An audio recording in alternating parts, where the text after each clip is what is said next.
சசிகலா பதவியேற்பை ஆளுநர் தாமதப்படுத்துவதில் அரசியல் சட்டப்படி தவறேதும் இல்லை என்று மத்திய அரசின் முன்னாள் தலைமை வழக்கறிஞர் சுலீப் சரப்ஜி தெரிவித்துள்ளார். தமிழகத்தில் நிலவும் தெளிவற்ற அரசியல் சூழலில் ஆளுநர் வித்யாசாகர் ராவ் முன்புள்ள வாய்ப்புகள் குறித்து அவர் தெரிவித்துள்ள கருத்துக்களை பார்க்கலாம். தமிழகத்தில் தற்போதைய நிலை வேடிக்கையானது, வினோதமானது என்ற அவர், முதலமைச்சர் பதவி விலகல் கடிதத்தை அளித்து அது ஆளுநரால் ஏற்கப்பட்ட நிலையில் அதை திரும்ப பெற முடியாது, அதற்கு சட்டத்தில் இடமில்லை என்றும் தெரிவித்துள்ளார். அமைச்சரவை ஆலோசனையின்படி ஆளுநர் செயல்படுவது மரபு என்றாலும் அசாதாரண சூழலில் அவர் முடிவெடுக்கலாம் என்ற சுலீப் சரப்ஜி, சொத்து குவிப்பு வழக்கில் உச்சநீதிமன்றம் திங்கட்கிழமை தீர்ப்பளிக்க வாய்ப்பிருக்கிறது என்றும் கூறினார்.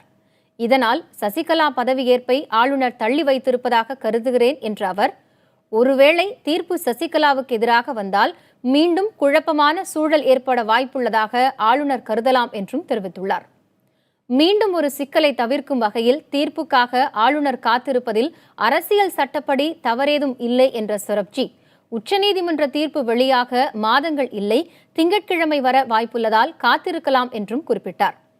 சசிகலா பதவியேற்பதில் சட்ட சிக்கல் இல்லை என்றாலும் ஏற்படக்கூடிய சிக்கல் குறித்து ஆளுநர் பரிசீலிப்பதில் தவறு இல்லை என்றும் முன்னாள் அரசு தலைமை வழக்கறிஞர் தெரிவித்துள்ளார்.